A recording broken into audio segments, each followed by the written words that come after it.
Latinoamérica es para algunos un territorio sin pasado, ausente de los grandes momentos de la historia. Los que aquí vivimos sentimos a veces que se nos impone un pasado extranjero. Sin embargo, América Latina, la hermana menor de la historia universal, como todo y como todos, también tuvo un principio.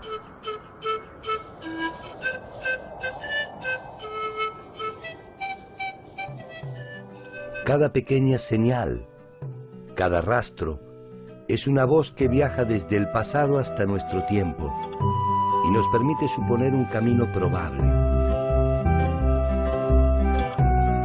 Cada camino nos abre la esperanza de conocer nuestro origen y que en él se encuentre, aunque más no sea mínimamente, una razón para entender nuestro presente y proyectar nuestro futuro. ¿Quiénes somos los latinoamericanos? ¿Por qué hacemos lo que hacemos? ¿Cómo nos organizamos? ¿Qué avances produjimos? ¿Dónde se encendió la llama de nuestra cultura y nuestra historia? ¿Dónde está la verdad y la razón de nuestro origen? Preguntas y más preguntas que nos remontan a una pregunta original. ¿Cómo se pobló América?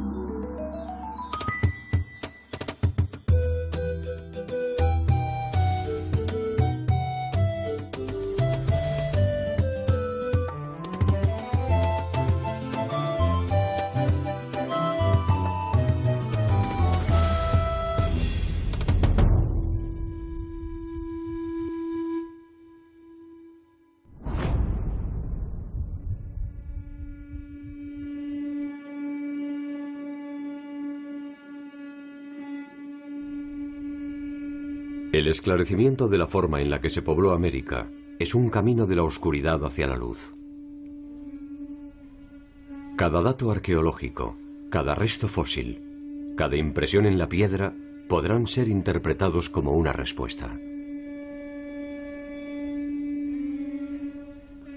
Los científicos e investigadores debaten en la actualidad rutas migratorias y características morfológicas del hombre primitivo en Latinoamérica.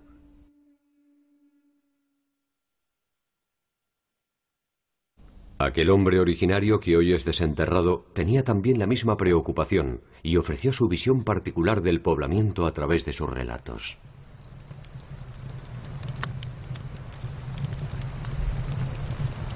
Las leyendas, sostenidas por la tradición oral, han llegado más o menos indemnes hasta nuestros días y constituyen el primer esbozo de un conocimiento a propósito del origen.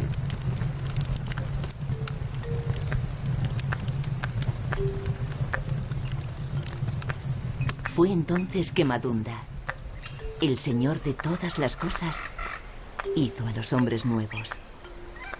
Los trenzó con ramas de sauce y antes de dejarlos en el mundo, les enseñó a cazar con arco y con flecha para que estuvieran solos y no los molestaran. Entonces se fue al norte, más allá de las praderas, donde los bosques no tienen brazos ni pies. Y decidió descansar. Pero los hombres se volvieron malos y dejaron de honrar su nombre. Como castigo, el Señor de todas las cosas les envió una lluvia de hielo y luego otra, hasta que finalmente ya no pudieron ver el cielo ni avanzar hacia ningún lado.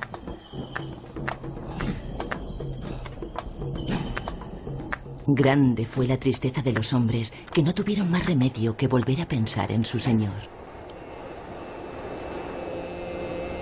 Entonces este envió un cuervo, pero no un cuervo cualquiera, sino uno cuyo pico resplandecía con el sol. El cuervo voló sobre la barrera de hielo y la rompió. Los hombres, que ya no eran los mismos, corrieron para salvar su vida y cruzaron antes de que el hielo se fundiera por completo. Detrás de ellos quedó su tierra, sepultada por un océano. Debajo del océano, el tiempo en que no tuvieron memoria. Un tiempo que debería ser recordado para siempre. Estas leyendas dan cuenta de una tierra nueva que fue poblada después de un largo y accidentado viaje a través de los hielos.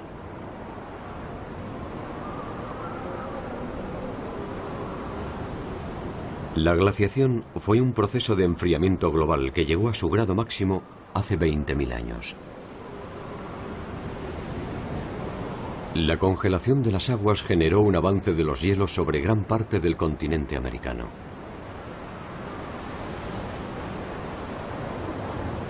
A partir de este momento se puede inferir que América estuvo integrada al continente asiático por el norte y al territorio antártico por el sur.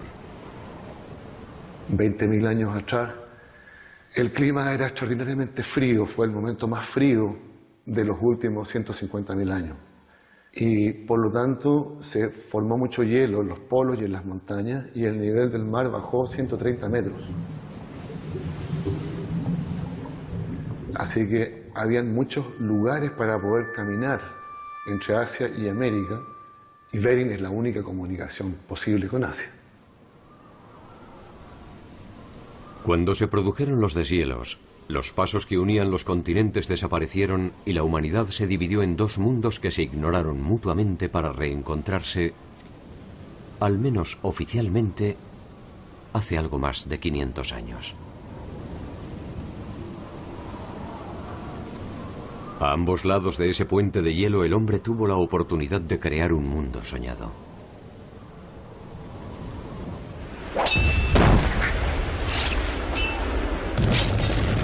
Pero tarde o temprano aparecieron la violencia y el genio, la memoria y el olvido, la oportunidad y la perdición, la verdad y la historia.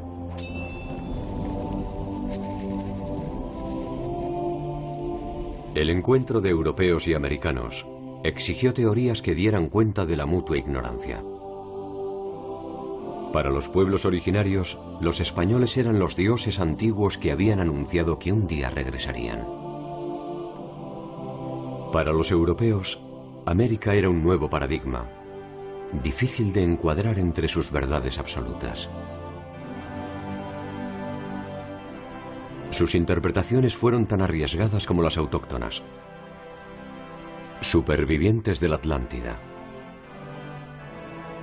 descendientes de Noé, habitantes del paraíso, e incluso alguna de las 10 tribus perdidas de Israel que escapó de la dominación asiria.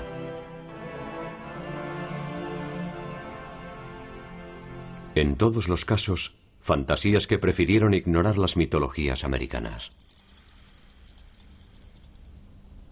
Una de estas mitologías es un texto emblemático de la cultura maya, el Popol Vuh. Los dioses mayas parecen hechos a imagen y semejanza del hombre. Son imperfectos, vengativos, amantes del ocio y del juego. En el Popol Vuh, la creación del hombre es el resultado de un proceso evolutivo en el que la versión definitiva resulta superadora de la inicial.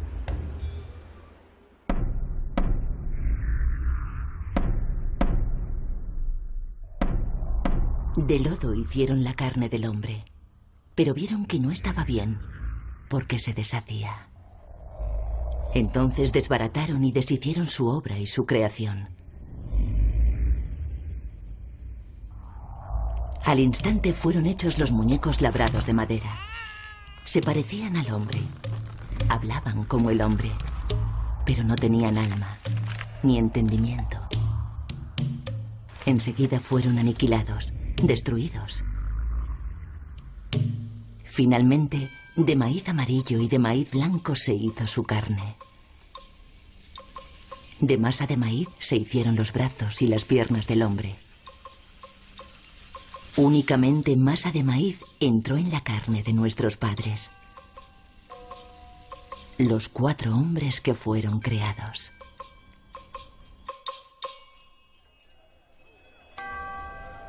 El debate sobre el origen del hombre americano se abandonó absorbido por las tensiones de la conquista. Invasores e invadidos sabían que en el tiempo que les tocaba vivir, el pasado era menos urgente que el destino que les esperaba.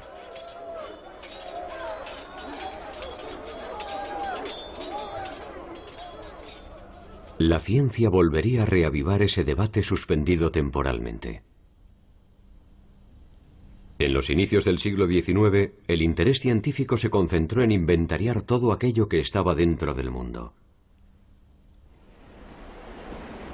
Paisajes, animales, plantas, objetos y, ¿por qué no?, también el pasado.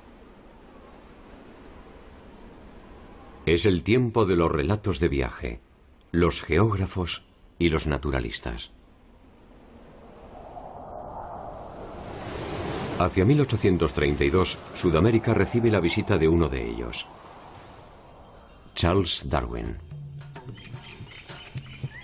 La expedición que lo trajo a estas costas tenía entre sus objetivos primordiales encontrar los rastros del diluvio universal en la Patagonia austral.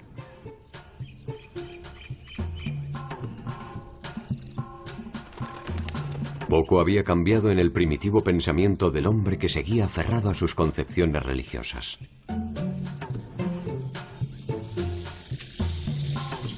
Sin embargo, este viaje iniciático cambiaría la perspectiva del origen, abriendo los caminos a revolucionarias e innovadoras propuestas. El hombre no venía sino del hombre, y aquel que encontrara el rastro más antiguo podría iniciar la secuencia del poblamiento.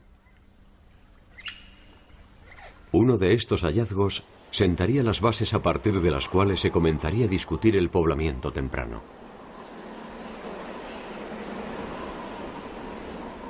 Para la mayor parte de las teorías que creen que el origen del hombre es producto de un proceso migratorio, el estrecho de Bering fue la puerta de entrada al continente.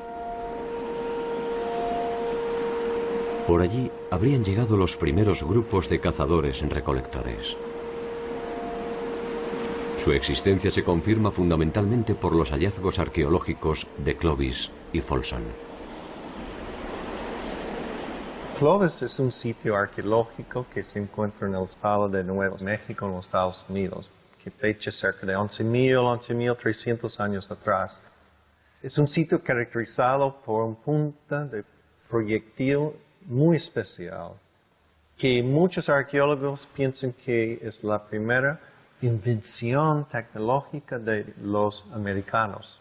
Y este punta proyectil está asociado con los huesos de un mamut. Y allí empezó la primera teoría de poblamiento de América.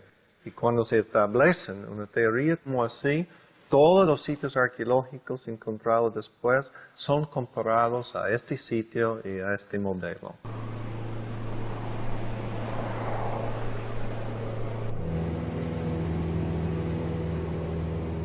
Por lo que podemos deducir, los habitantes del complejo Clovis se movían en pequeños grupos.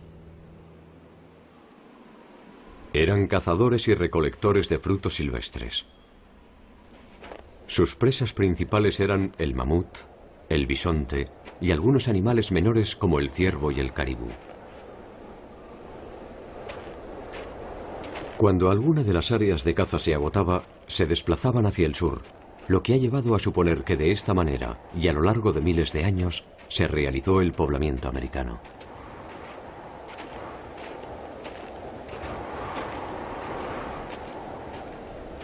Este emigrante se conoce bajo la denominación de paleoindio y habría llegado al continente al menos hace ya más de 11.000 años.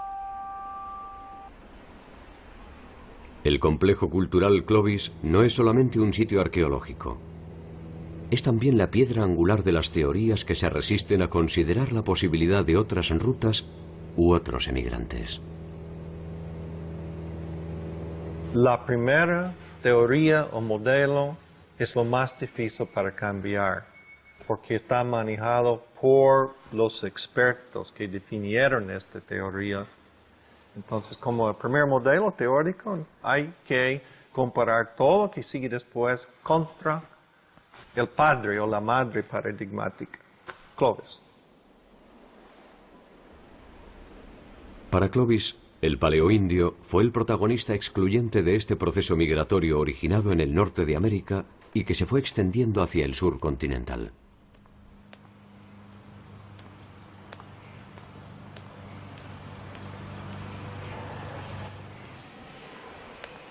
El hombre viene migrando, posiblemente del sudeste de Asia, se transforma en el noroeste de Asia, adquiriendo las características típicas de los asiáticos, como actualmente se los conoce.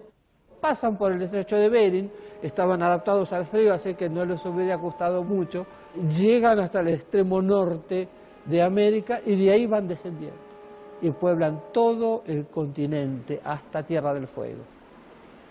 Es el modelo clásico de poblamiento americano por el estrecho de Bering.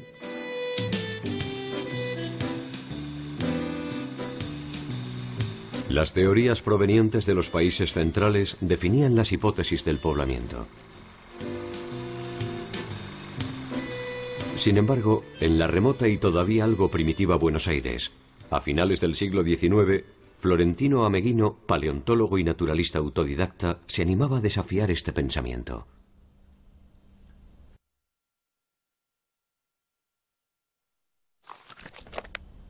Durante el primer Congreso Internacional de Americanistas de París, en 1879, Ameghino sostuvo que el hombre era originario de América. La teoría de Ameghino postula que el hombre es originario de América, concretamente en la Argentina. Los restos que va hallando son mucho más antiguos que lo más antiguo encontrado en el Viejo Mundo. De ahí que él parta de ese paradigma. El hombre se origina en América.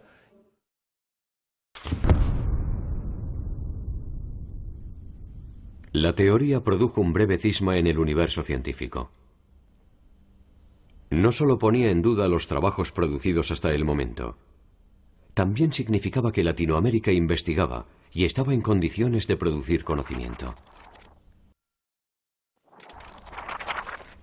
Hasta tal punto las ideas de Ameghino cuestionaban al modelo Clovis, que el mismo Alex Hrdlicka, un defensor de la teoría del ingreso por Bering, se trasladó hasta Buenos Aires para intentar descartar punto por punto las ideas de Ameghino.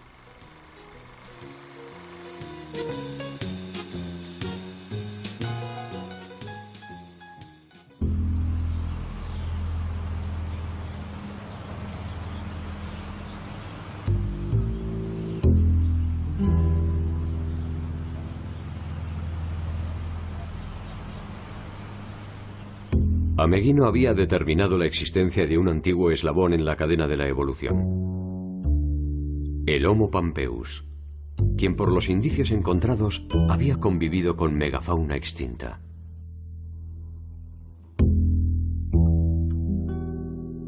Eso le permitió presumir una antigüedad que hacía del Homo pampeus el antecedente más antiguo en la historia del hombre, y por tanto supuso que desde la Patagonia se había desplazado hacia el norte completando el poblamiento de la Tierra.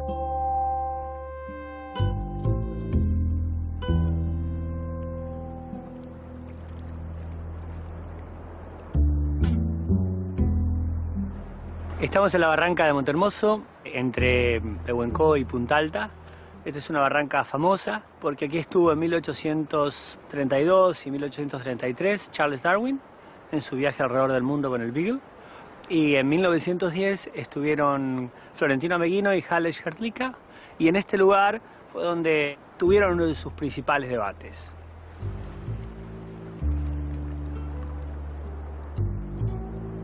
Entonces acá, en este lugar, en la mitad superior de este afloramiento, en unos escalones, encontraron artefactos de piedra. Estos artefactos de piedra, de este tipo, los que tengo yo ahora en la mano, fueron recogidos por Hrdlicka y por Ameghino.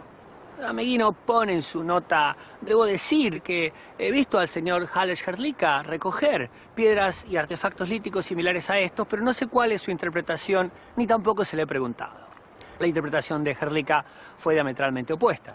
Mientras que Ameghino pensaba que estos eran artefactos pertenecientes a los albores de la humanidad, Hrdlicka, 2 años más tarde, publicó que estos artefactos realmente eran muy modernos y eran producto de los indígenas que hasta hacía poco habían asolado las puertas de Buenos Aires y la región pampeana en general.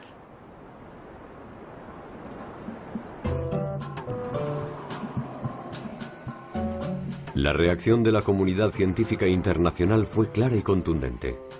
Rechazó las hipótesis de Ameghino y arrasó no solo al Homo pampeus, su propuesta más arriesgada, sino también la idea de que el hombre sudamericano había convivido con animales extinguidos.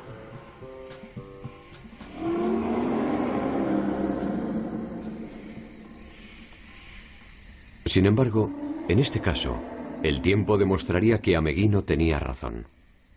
El hombre primitivo había compartido su tiempo y su espacio con los gigantes de la prehistoria.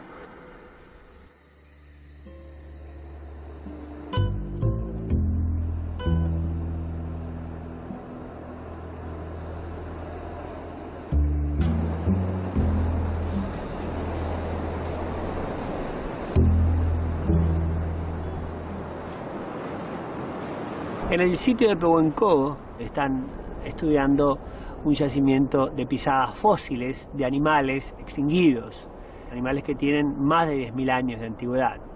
Desde la época de Ameghino se ha discutido la coexistencia de los primeros seres humanos con esta fauna, con estos animales de gran tamaño como el megaterio, el perezoso gigante, el milodon, el gliptodonte. Y recientemente hay algunos indicios que dentro de este sector con pisadas de animales fósiles extinguidos hay algunas huellas humanas. Entonces esto es una prueba más, pero muy contundente, de la coexistencia de los primeros pobladores con los grandes mamíferos del Pleistoceno americano.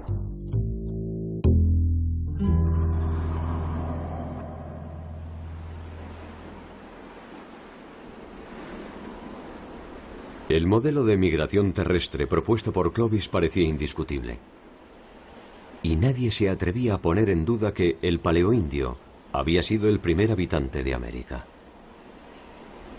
Sin embargo, nuevas investigaciones volvieron a poner en duda estas afirmaciones categóricas. Los paleoindios quedan circunscriptos a donde vivían los grandes animales y ahí terminan por extinguirse. Ellos extinguen la fauna y por consecuencia se extinguen ellos mismos, ¿no es cierto?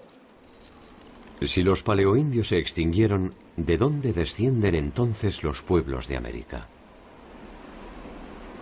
Las características morfológicas de la mayoría de los pueblos originarios de Latinoamérica son de indudable origen asiático y corresponden a un segundo grupo de emigrantes que también habría llegado por Bering: el amerindio. La característica típicamente asiática es interpretada actualmente como una característica de adaptación al frío extremo, sobre todo la región facial superior. Por eso es que los indígenas que encuentran los españoles cuando llegan son tan parecidos a los hombres del noroeste de Asia.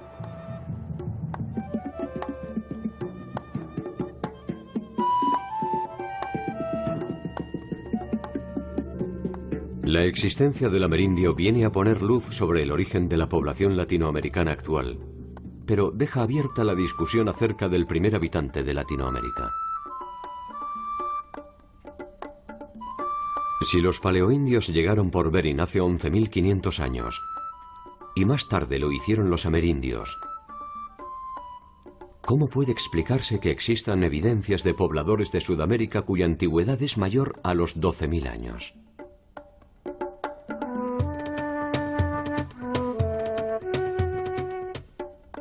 Algunos investigadores sostienen que el hombre llegó a América hace ya más de 35.000 años y que Bering no debe considerarse como el paso excluyente.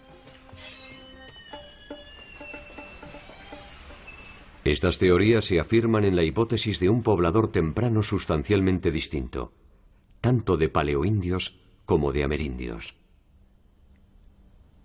el paleoamericano.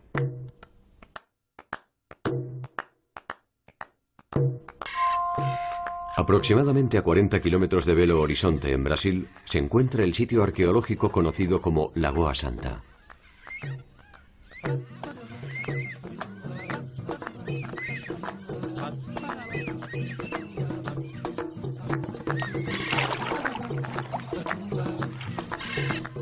Allí, un equipo encabezado por el bioarqueólogo Walter Neves encontró restos fósiles humanos con una antigüedad de 11.500 años.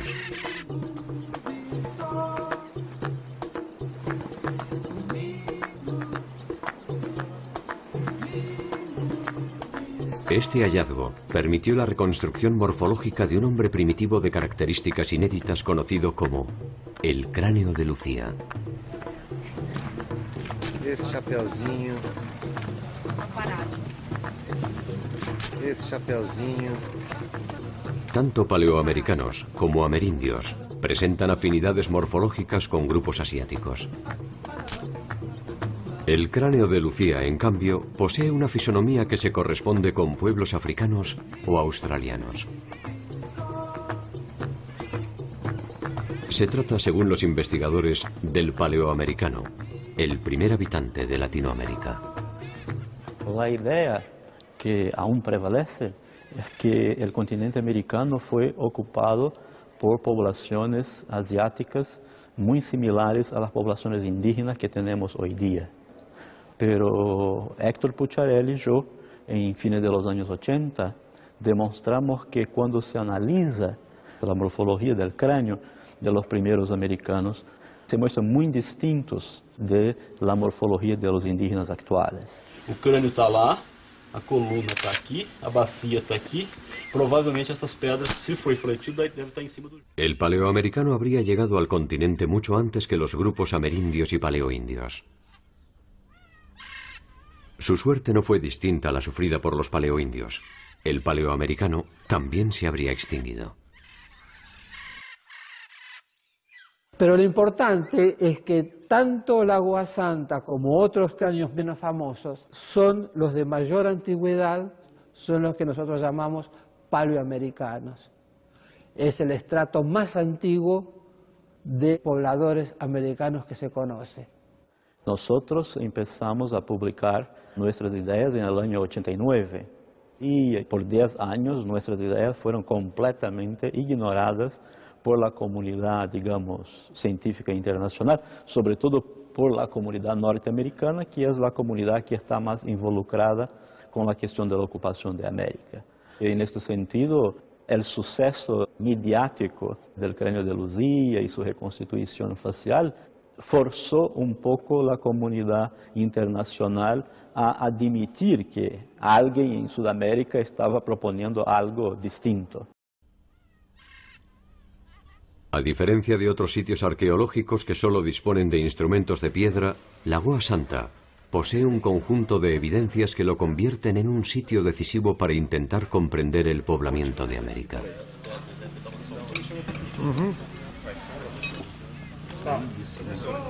Lejos de tratarse de un hecho aislado, se suma a otros sitios que tampoco pueden ser ignorados. Las avanzadas investigaciones en Taima, Venezuela, Pedra Furada y Toca da Esperança en Brasil, y fundamentalmente el hallazgo del sitio arqueológico de Monteverde, son suficientes al menos para poner en duda la hipótesis de una única entrada al continente.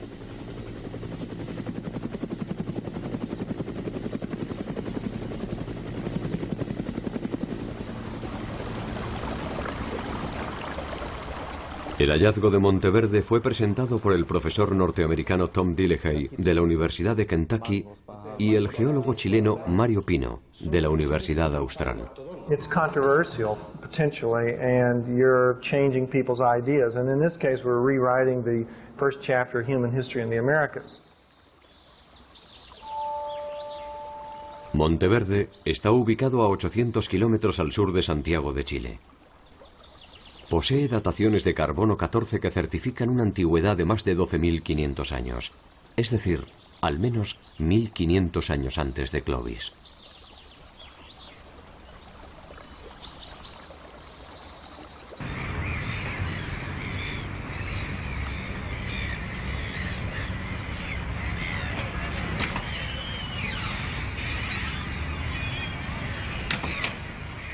En Monteverde se encontraron indicios de un asentamiento reducido y organizado, merced a la presencia de restos de chozas, cuero, carne de mastodonte, herramientas de hueso hierbas medicinales y, entre otros descubrimientos, la huella de un niño.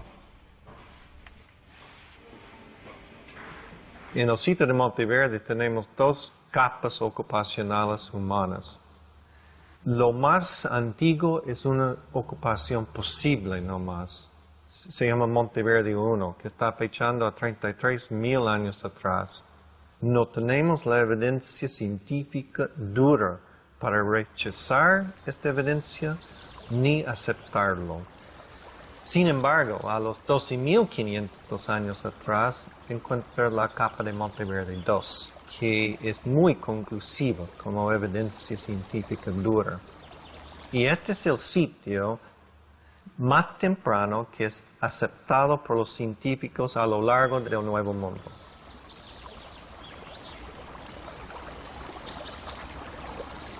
Los sitios de Clovis están fechados en 11.500 antes del presente. No son más antiguos que eso, nunca.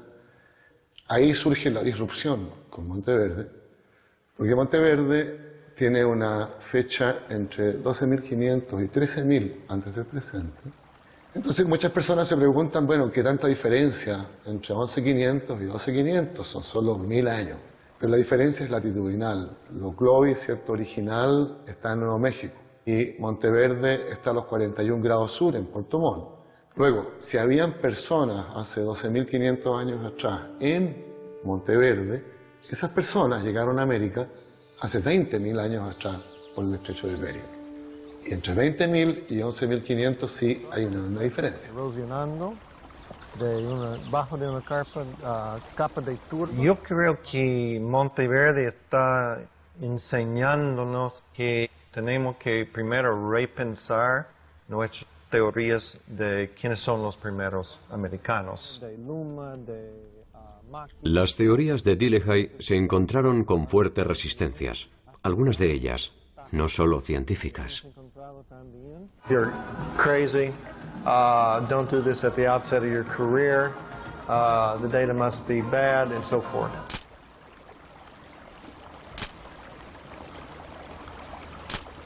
En el ambiente denominábamos a estas personas la policía de Clovis, porque su actitud era policíaca, cortando los fondos, por ejemplo, prohibiendo investigar sitios antiguos.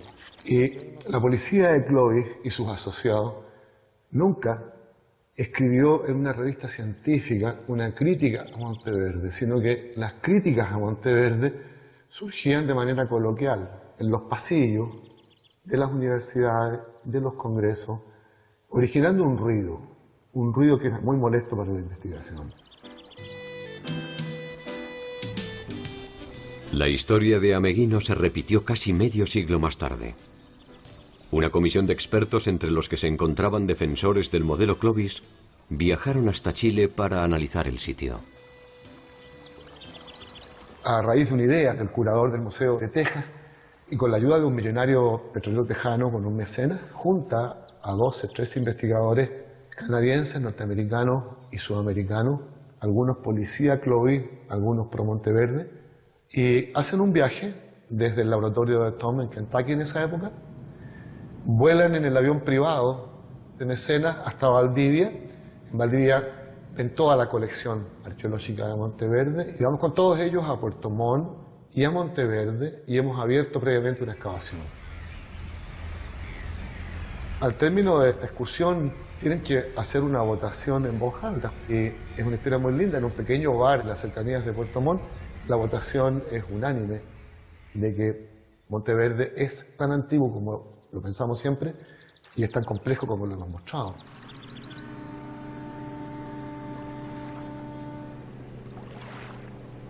Yo pienso que Monteverde como un sitio solitario no puede cambiar este modelo de pensar de cómo fue poblado de lado del mundo. Lo que sabemos que está llegando a ser muy claro es que el modelo teórico de Clovis no puede explicar poblamiento de todo de América, menos América del Sur. Las opciones de entrada al continente americano son al menos 5. La ruta de Bering e Islas Aleutianas, la más aceptada por los investigadores. Por el Pacífico central desde la Polinesia, lo que podría explicar los antecedentes morfológicos del paleoamericano. Por el norte europeo. Por el sur de Europa o el norte de África hasta las costas del Mar Caribe. Y finalmente, por el sur continental a través de un eventual puente antártico que conectó a Australia con Sudamérica. Esta última es quizás la que ofrece menos sustento científico. Las otras, en cambio, son un campo fértil para formular hipótesis y arriesgar algunas atrevidas conclusiones.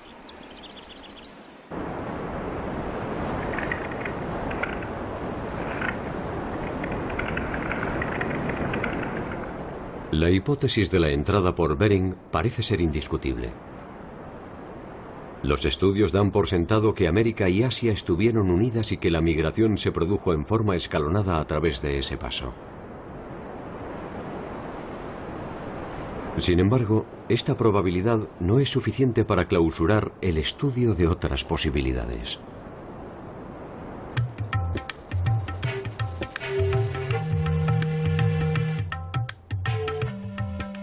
El 29 de abril de 1947, el noruego Thor Heyerdahl, a bordo de la Kon-Tiki y acompañado por un reducido grupo de hombres, inició el viaje desde el puerto de El Callao hacia el oeste con el objeto de demostrar que los primeros habitantes de Polinesia fueron originarios de América y no de Oriente.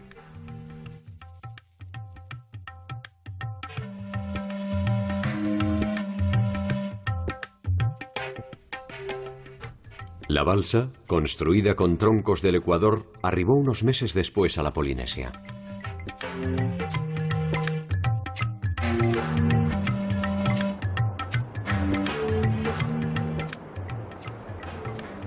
El camino inverso debió esperar 37 años hasta que el argentino Alfredo Barragán y otros intrépidos compañeros, en una embarcación similar, unieron el puerto de Santa Cruz de Tenerife con las costas de Venezuela en 52 días de travesía a bordo del Atlantis.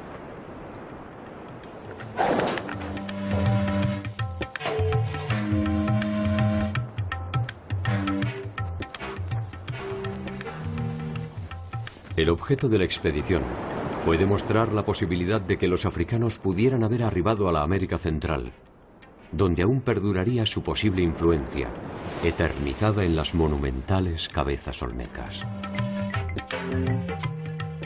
Cuando encontré la presencia de cultura africana en América y de rostros de africanos en América, hace 3.500 años, cuando veo que en la misma época existía la balsa africana, a mi juicio capaz de cruzar el Atlántico, y entre medio de ambas culturas, un sistema de corrientes y vientos en el Atlántico Norte capaces de traer de África a América todo lo que sea capaz de flotar, me convencí en el acto de que esto había ocurrido así.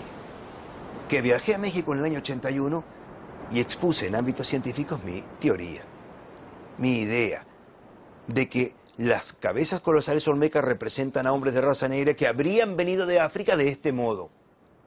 Y no tomaron en serio mi teoría. Y me di cuenta que ante ese escepticismo general, valía la pena hacer una balsa y cruzar de África a América, demostrando que la balsa africana era capaz de cruzar.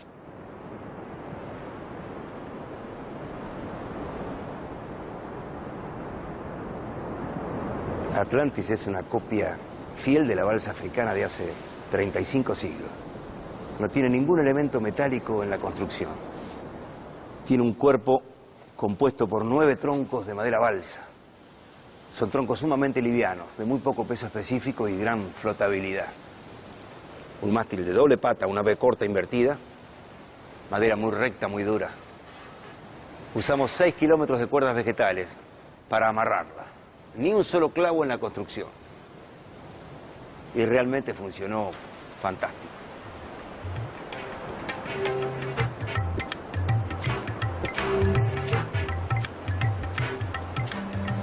La expedición de Barragán resulta un buen punto de partida para explorar caminos desconocidos y abrir nuevos horizontes para la investigación.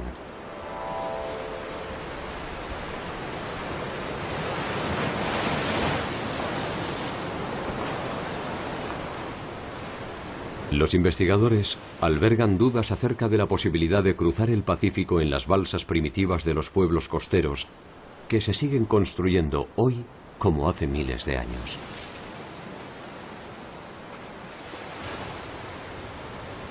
Quizás el hombre no pudo cruzar el océano con ellas, pero sí tal vez recorrer sus contornos. Esta es la base para una teoría distintiva que propone un camino alternativo para explicar el poblamiento americano: la navegación circumpacífica.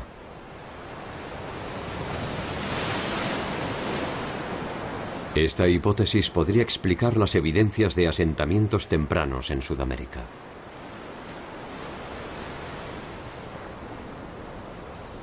Si una canoa avanzara desde Bering, bordeando la costa a razón de 30 kilómetros por día, podría haber alcanzado el fin de los glaciares en tan solo 200 días.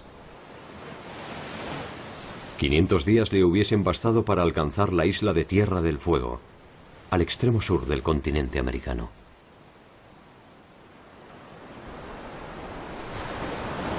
La teoría de la navegación circumpacífica presupone una migración marítima en pequeños grupos, posiblemente de pueblos costeros acostumbrados a permanecer cerca de las orillas. Sus posibles desplazamientos se habrían realizado hacia el sur, siempre en búsqueda de mejores tierras y condiciones climáticas para el desarrollo de la vida.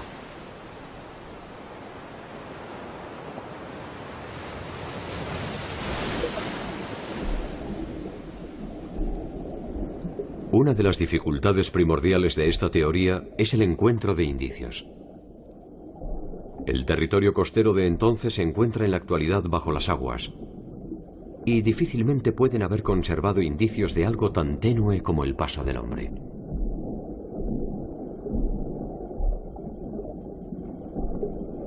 Las huellas visibles de ese paso se encuentran en el territorio continental.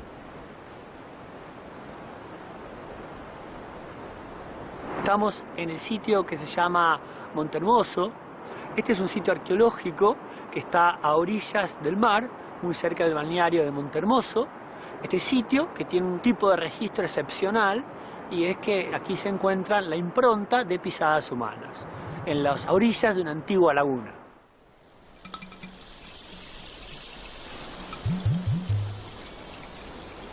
Una serie de pisadas tan inocuas como las que diariamente ejecutamos permite seguir el remoto itinerario de un grupo de hombres que habitó las costas patagónicas hace unos 7000 años. Y sabemos que esta laguna se comenzó a formar hace aproximadamente 8000 años y estuvo activa como un espejo de agua que se fue reduciendo hasta cerca de los 6500 años. En diversos momentos, entre 8000 y 6500, los grupos indígenas vivieron en los alrededores. En el momento en el que este lugar era ocupado, el mar se encontraba a unos 2 kilómetros de donde se encuentra ahora, más al sur. Este lugar eran dunas rodeando una laguna que se formaba solo por aguas de lluvia y por napas freáticas muy altas, de manera tal que era una laguna muy tranquila. Creemos que los campamentos estaban muy cerca y que la gente que vivía en estos campamentos salía a buscar lobos marinos y buscar caracoles en la playa, aves, huevos de aves y algún otro recurso. La interpretación que nosotros hacemos a partir del análisis estadístico de las pisadas relevadas indica que un determinado grupo estaban con mayor frecuencia en la laguna, chicos y mujeres, y ese grupo de edad y de sexo generalmente es el que se encarga de las recolecciones.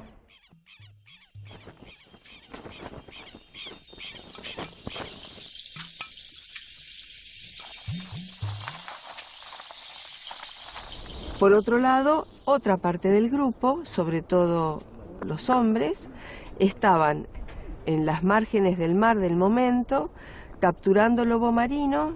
Allí hacían un primer procesamiento y traían a la laguna partes muy seleccionadas de las presas.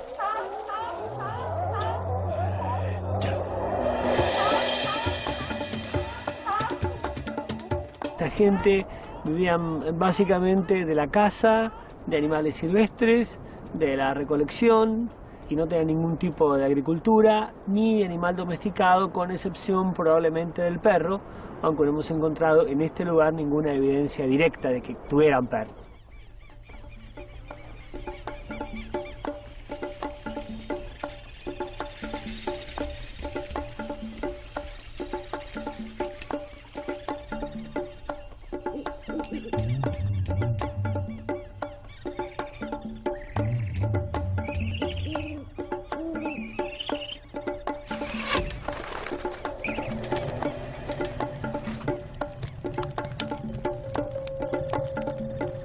Los indígenas hacían campamentos que se podían desarmar, de ahí el nomadismo, con estacas y con algunos parantes curvos, al cual cubrían con cuero de guanaco, con cuero de lobo marino más al sur, y esto era portable, o sea, podía desarmarse y transportarse hacia un nuevo lugar.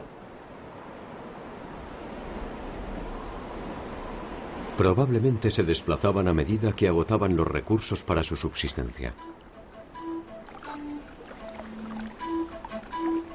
La aparición de climas más benignos, el abrigo de las rocas, la protección contra animales y la cercanía de cauces de agua terminaron por establecer preferencias habitacionales y permitieron a los grupos concentrarse en un área específica más o menos reducida.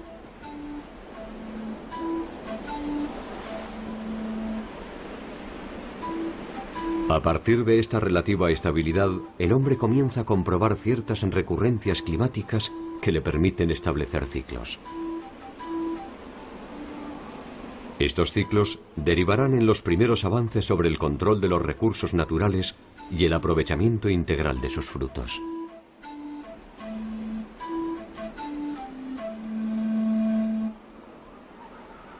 Existen indicios en el área central andina, en la cueva del Guitarrero en Perú, de cultivos de frijoles que podrían tener una antigüedad de 9000 años. El maíz en Ecuador, la calabaza y el aguacate en México se cultivan ya hace 4000 años.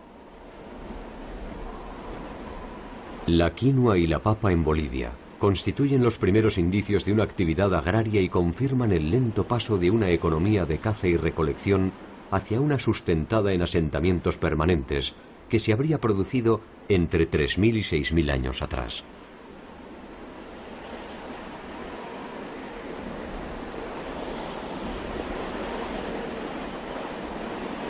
Los primeros asentamientos comienzan a producirse, y hacia el sexto milenio, las cuevas habitadas por cazadores demuestran en sus pinturas la familiaridad con los camélidos, que ya pueden considerarse como domesticados.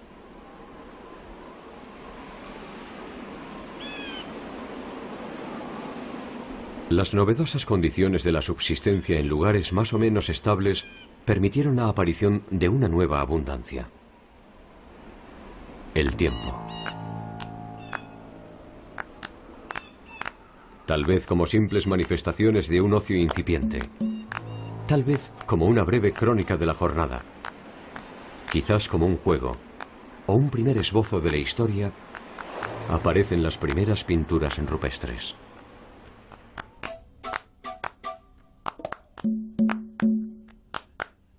¿Habrán tenido conciencia de la importancia de sus señales? ¿Habrán pensado entonces que sus trazos llegarían hasta nosotros? ¿Habrán pensado que habría un nosotros? O tal vez, como nosotros, pensaron que su propio tiempo sería eterno.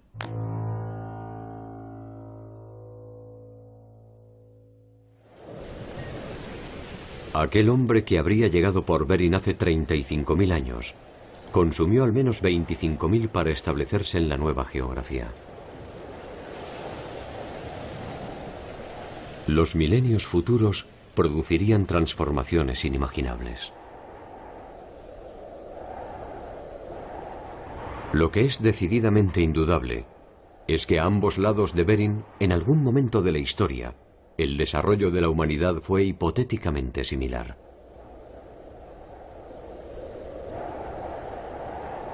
Impulsado por la supervivencia o por la curiosidad, el hombre se dispuso a hacer suyo un nuevo territorio inexplorado.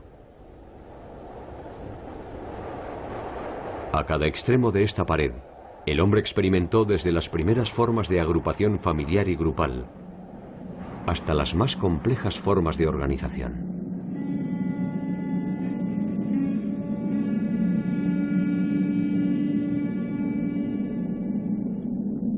Detrás de la obsesión antropológica, histórica, sociológica o arqueológica, se esconden a veces intereses que pueden desembocar en peligrosos argumentos para consolidar posiciones políticas, justificar atrocidades y asegurarse jerarquías o supremacías.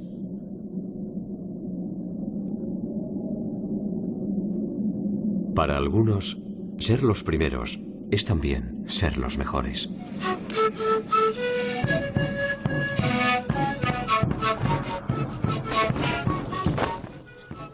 Aquellos hombres originarios habrán llegado por el Atlántico, por el Pacífico, por el norte, por el sur, hace 10.000 años, hace 100.000 años, paleoamericanos, paleoindios, los primeros, los últimos.